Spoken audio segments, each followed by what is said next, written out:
Bonjour à toutes, bonjour à tous. Allez, on se refait une mock draft complète. Donc, après être allé en AFC avec Pittsburgh vendredi dernier, on retourne en NFC et on va faire une équipe que vous m'avez demandé dans les commentaires, les Packers de Green Bay. Une équipe mythique en plus, quelle franchise, moi j'aime beaucoup.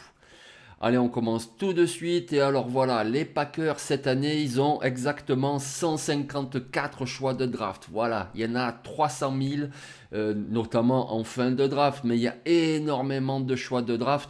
Ben, donc du coup, je m'en suis servi aussi pour faire des échanges. Et on commence d'ailleurs tout de suite au premier tour avec un échange. Voilà, pour remonter au premier tour, les Packers font affaire avec Las Vegas pour obtenir le choix 13. Ouais, vous le savez, moi je suis supporter des Raiders, mais pensez pas que je pensais aux Raiders. Là, je m'occupe vraiment des Packers. Pour moi, ça serait gagnant-gagnant. Les Raiders qui descendent et peut-être choper un quarterback, genre Michael Penix par exemple. Mais pourquoi Green Bay remonterait? Green Bay, même s'il y a d'autres besoins dans l'équipe, a priori le besoin principal c'est tackle offensif. Sauf qu'il va avoir un méga rush à la draft sur les tackles offensifs. Par exemple, là récemment, on a appris que Ryan Ramsey, le tackle droit des Saints, risque de manquer toute la saison. Comme en plus les Saints à gauche, Trevor Penning, ça fait pas l'affaire. Ben voilà, c'est pas par hasard que je choisis les Raiders puisqu'ils ont le choix 13 et les Saints sont au choix 14. Donc du coup, voilà pourquoi ce move. Et pour faire ce move, comme ils ont énormément de choix de toute façon, les Packers les Packers donnent un choix du deuxième tour, le 58, ils donnent leur choix du premier tour, le 25. Voilà, à 25, les Raiders, ils peuvent prendre Michael Penix, ça aurait beaucoup de valeur. S'il est toujours disponible, évidemment. Moi, c'est ce que je pense, mais après, ça se trouve, je me trompe, mais on s'en fiche. Aujourd'hui, c'est pas les Raiders. Les Packers, ok, ils perdent un deuxième tour, le 58, mais ils remontent à 13, et là, ils prennent un tackle offensif. Allez, on y va, je lâche le morceau à Marius Mims de Georgia. Pourquoi Marius Mims? Ben déjà, il a toujours joué tackle droit. Ils ont surtout besoin d'un tackle droit. À gauche, Rashid Walker. Ça me fait plaisir d'avoir vu qu'il a fait plutôt une bonne saison l'année dernière. Moi, je l'aimais beaucoup à Penn State. Je comprends pas qu'il ait autant glissé à la draft. Ouais, ok, il n'a peut-être pas tout à fait les mensurations, machin, mais c'est vraiment un très bon joueur. Et en tout cas, je trouve meilleur que Zach Tom, le tackle droit. Donc, on remplace le tackle droit par Amarius Mims. Joueur de Georgia, voilà, on le sait, le manager Gunter Kunst, il adore Georgia, voilà, dès qu'il voit un joueur de Georgia, il dit c'est bon, je le prends, voilà.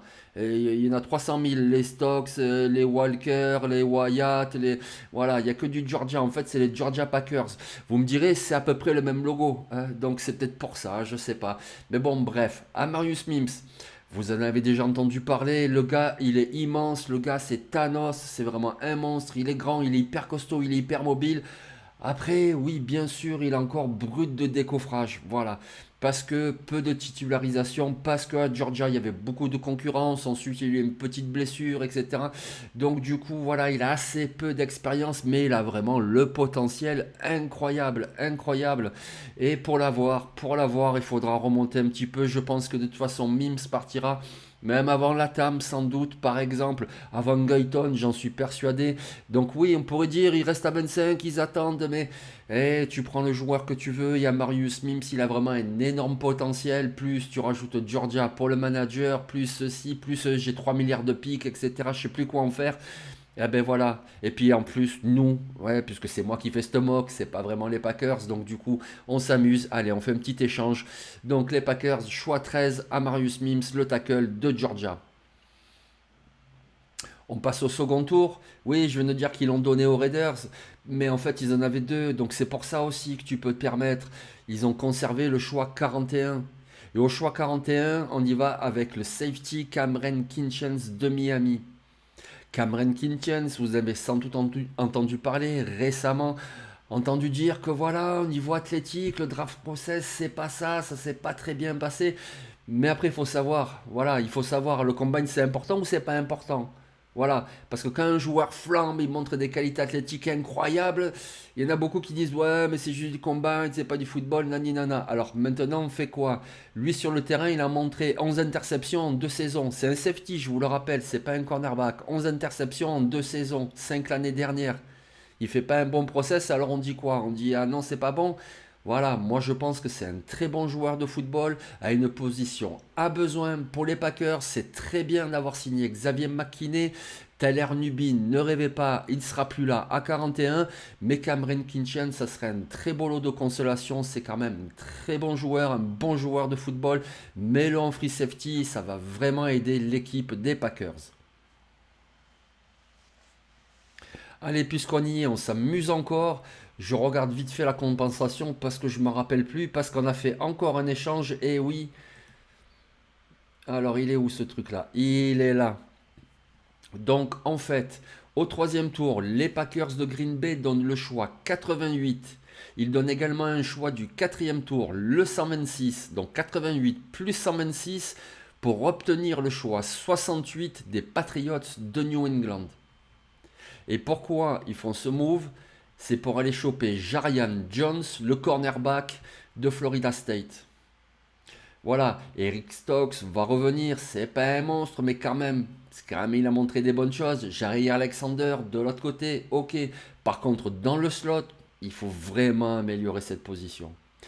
Jarian Jones, il a de l'expérience à l'extérieur, dans deux universités, mais l'année dernière, avec Florida State, il a joué surtout dans le slot et il a été excellent. Il a été excellent. Il a de la taille, il a beaucoup de vitesse, il a de l'intelligence de jeu, il a de la vivacité.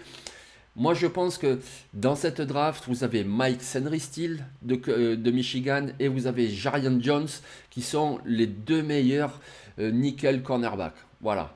Donc les Packers, ils ont un gros besoin à ce poste. Autant aller le choper, tu as beaucoup de choix de draft. Vas-y, n'hésite pas, remonte et va prendre un joueur qui va vraiment t'aider. Et lui, il peut être titulaire dès cette année. Jarian Jones, Florida State, le slot, enfin le nickel, on dit nickel cornerback qui joue dans le slot pour les Packers de Green Bay. Et en plus, voilà, il a de la taille, de l'expérience. Si jamais tu as une blessure à l'extérieur, il pourra aussi le faire. Un joueur qui a beaucoup de valeur, qui vaut largement qu'on donne un choix du quatrième tour. Surtout que les Packers. On a encore plein des choix. On arrive au choix 91. Et là, qu'est-ce qu'on fait? On ajoute un petit peu de profondeur au poste de linebacker. Et on y va avec Trevin Wallace de Kentucky. Trevin Wallace, joueur hyper athlétique. Voilà, c'est vraiment le linebacker qui coche toutes les cases de la fiche de poste moderne de cette position. C'est-à-dire, il n'a pas le gabarit idéal, c'est pas le plus imposant, etc. Mais alors, qu'est-ce qui va vite? Qu'est-ce qui va vite pour aller tout droit, pour aller blitzer? Qu'est-ce qui va vite d'un côté à l'autre pour chasser les coureurs? Qu'est-ce qui va vite en changement de direction pour répondre au cut des coureurs ou pour répondre au changement de direction des Titans? Voilà, c'est vraiment le linebacker moderne. 91, ça me paraît même limite pour l'avoir. En plus, Trevin Wallace, donc il vient de Kentucky, et Kentucky, c'est vraiment un coin super dans le sens où tu joues dans la meilleure conférence universitaire, la SEC, ce qui veut dire que tu affrontes des super adversaires. Et en plus de ça, tu les affrontes en n'ayant pas la meilleure équipe du monde. Donc du coup, tu es également obligé de faire ce qu'on appelle des dépassements de fonction quelque part. Et c'est ce qu'il a montré à Kentucky parce que la D-line, il n'avait pas des monstres. Derrière lui, il n'y avait pas forcément des monstres, etc. Des bons joueurs, bien sûr. Mais c'est Kentucky. Il jouait contre Georgia, LSU, Alabama, Mississippi State, Ole Miss, etc. Et ces universités étaient mieux armées. Et voilà, il a montré énormément de qualité. On parlait du process tout à l'heure. Kinchens, bah, pas trop. Lui, process au top. Le combine au top. Vraiment un super joueur. Donc voilà, vous avez Quay Walker. Il y a Isaiah McDuffie. Je me rappelle de lui à Boston College. Machine à plaquer. C'est bien. Il commence à prendre beaucoup de temps de jeu en NFL. Il a de la qualité. Rajoute Trevin Wallace. Et là, tu as un corps de linebacker très solide. Oui, la plupart du temps, il n'y a que deux linebackers alignés en même temps sur le terrain, mais tu ne peux pas en avoir que deux. Il faut bien que, un, les gars puissent souffler. Il faut bien que, deux, tu proposes des packages un petit peu différents.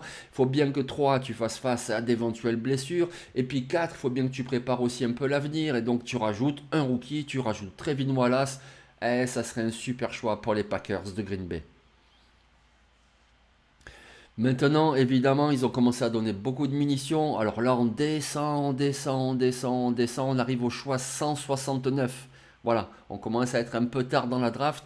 Mais il y a encore des bons joueurs. Il y a encore beaucoup de profondeur. Et à 169, les Packers, moi, je les verrais bien s'intéresser à Hunter Nourzad. Hunter Nourzad, c'est un centre. Eh ouais, centre, Josh Mayer, c'est pas trop ça quand même, hein. Donc Hunter Nourzard, c'est un centre qui nous vient de Penn State.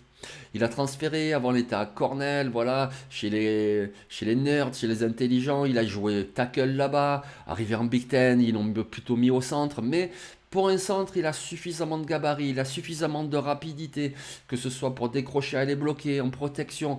Après, bien sûr, il n'est pas parfait, c'est pour ça qu'il est là à 169. C'est pas Jackson Powers Johnson que j'avais mis au premier tour aux Packers dans la mock draft premier tour. Hein, allez voir si vous l'avez pas vu cette vidéo, elle est sur la page.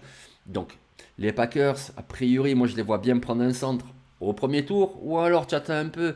Hunter Nourzad à 169, ce serait un bon joueur qui va t'apporter déjà, ne serait-ce que dans la compétition, que ce soit pour le poste de centre, éventuellement de guard, puisqu'il a de la polyvalence, mais plutôt pour le poste de centre, Hunter Nourzad qui nous vient de Penn State.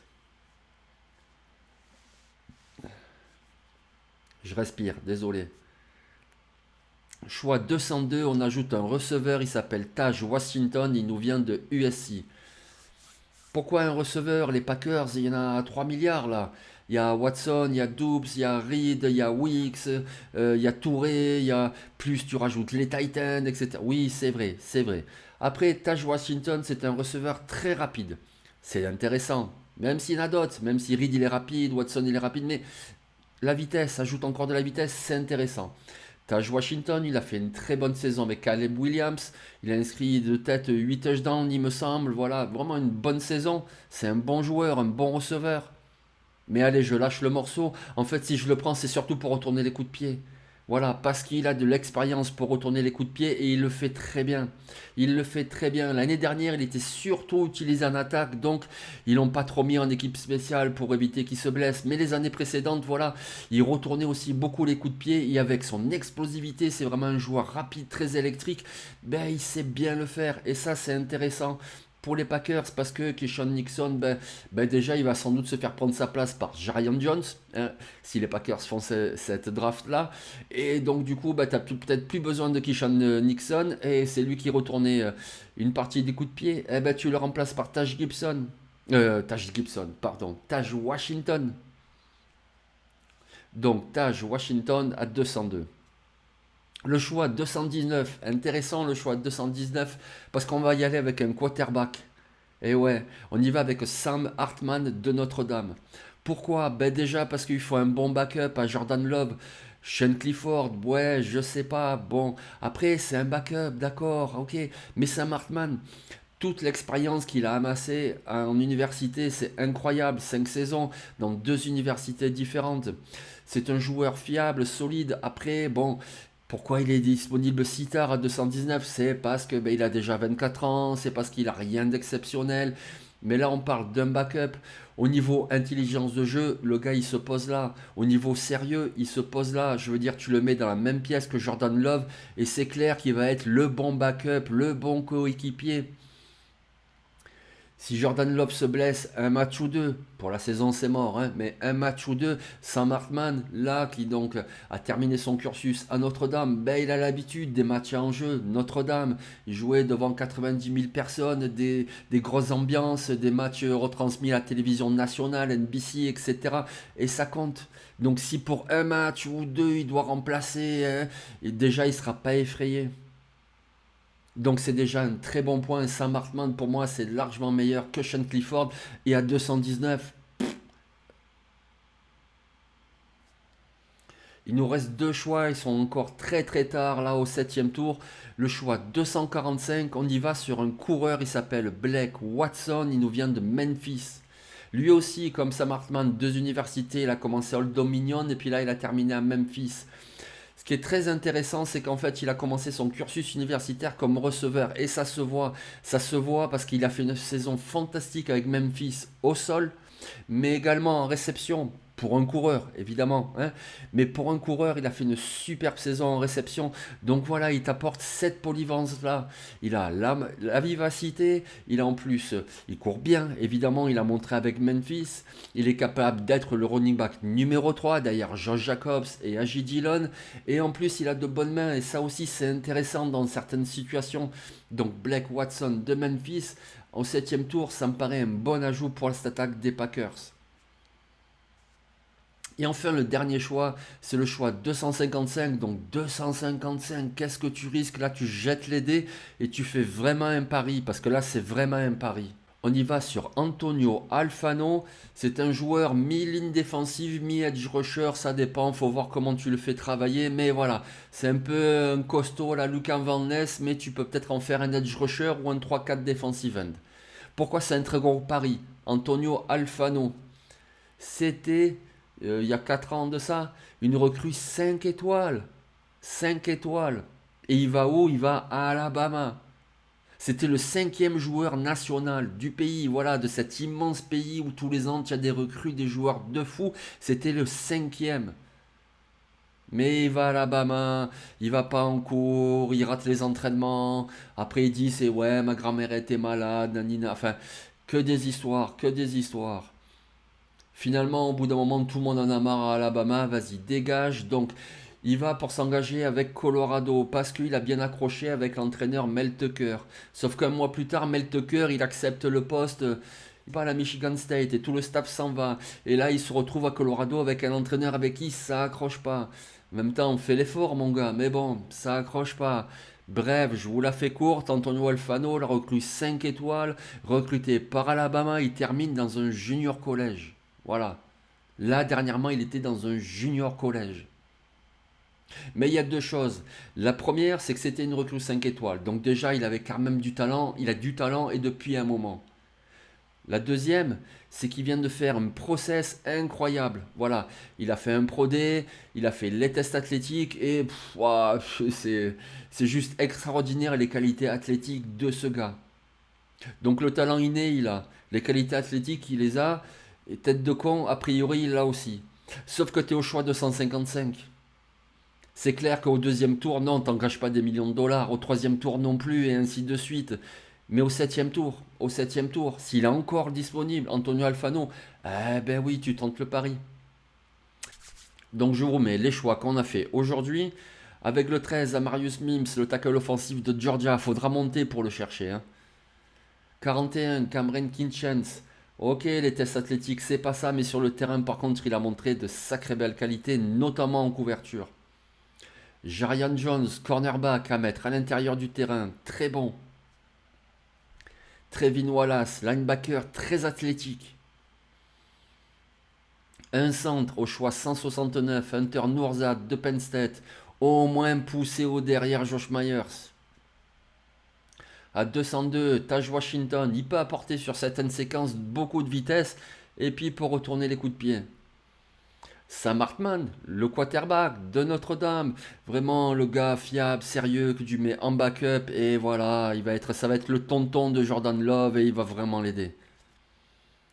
Blake Watson, un running back très intéressant, double menace au sol, dans les airs. Et Antonio Alfano, voilà, le pari à tenter, le méga athlète, le joueur hyper talentueux, mais qui n'a pas de cerveau. Après, sait-on jamais, quand tu prends de l'âge, des fois tu peux gagner en maturité. Je ne dis pas qu'après qu'il va devenir un pro bowler, parce que bon, vu comment ça se passe depuis quelques années, mais sait-on jamais, peut-être un petit peu de plomb dans la tête, peut-être un staff avec qui il arrive à accrocher, un coach défensif, etc. Et ça peut devenir un bon joueur dans ta rotation. Donc voilà, j'espère que cette mock draft vous aura plu. On se retrouve cette semaine pour une équipe AFC. Allez, ciao.